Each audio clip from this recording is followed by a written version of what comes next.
sau đấu đến thành thả lỏng tiếp đấu rơi ra đấu điểm để cho Bảo Cương đối chiến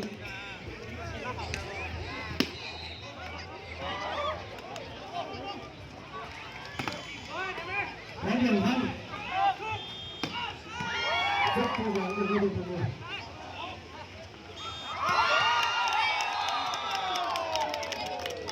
cuối cùng thì một đối điểm ra 10 4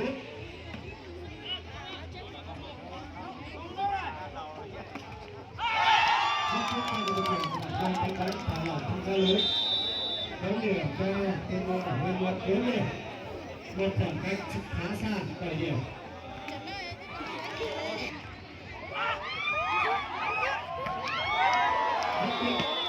anh ta rất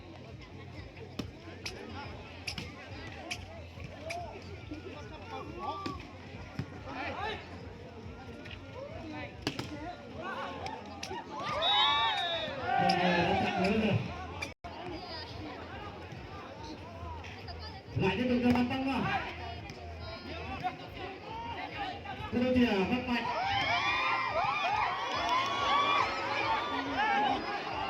đôi chìa cả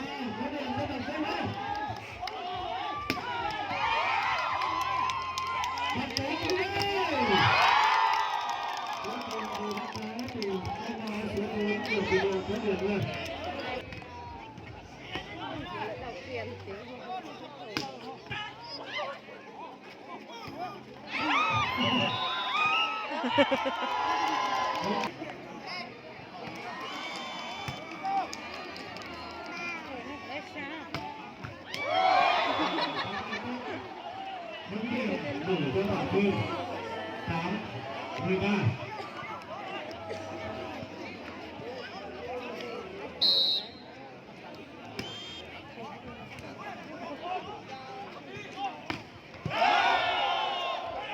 đánh bóng ra ngoài làm gì nào có nữa đánh bóng ra ngoài đóng điểm cho Bảo Cương lại là con nữa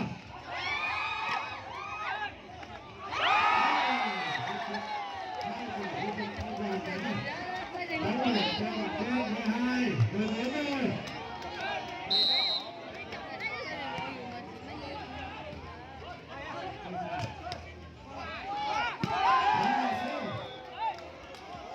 đánh điểm cho Bảo Cương 13-14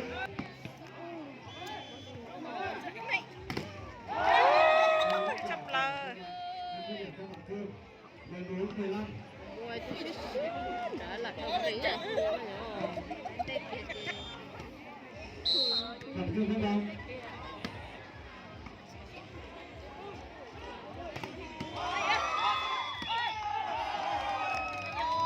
đây chúng ta tăng lưới của tôi thì Bảo Cương cũng một phút tiếp ngoài đấy nào Bảo Cương làm thế nào anh nghĩ nào bắt anh mạnh anh đón đỏ tiếp dấu điểm để cho Bảo Cương 15-16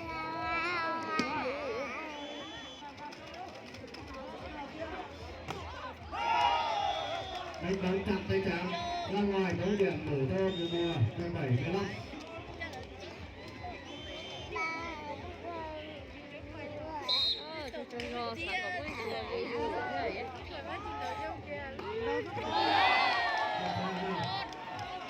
đánh tốt đấu điểm cho Bảo Cương 16-17 cho nó lá cho chữ y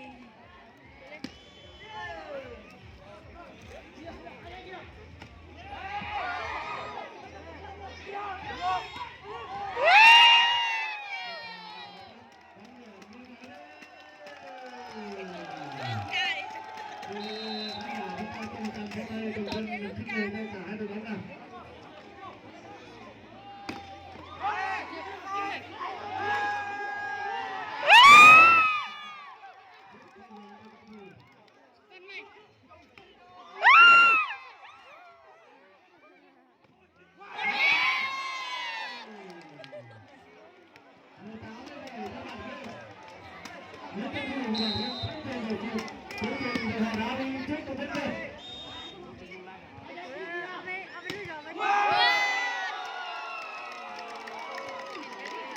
Đóng tâm sự. Còn nếu có việc cho khán giả người ta đến đi nhé.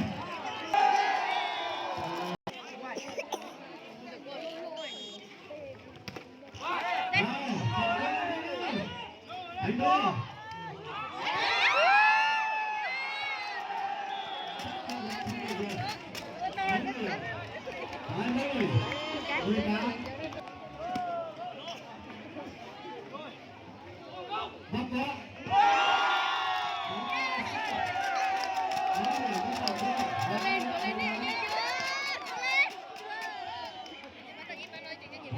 Người tám trong bảng chơi trận đấu này đấu thứ ba đang giờ ra hiệp nữa đánh tự tin thoải mái mà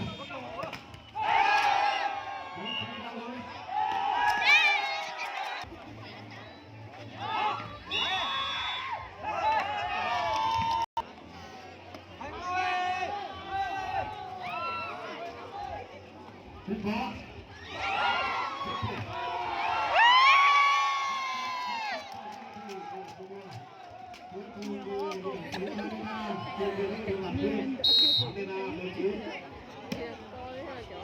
ôi dồi chưa đâu.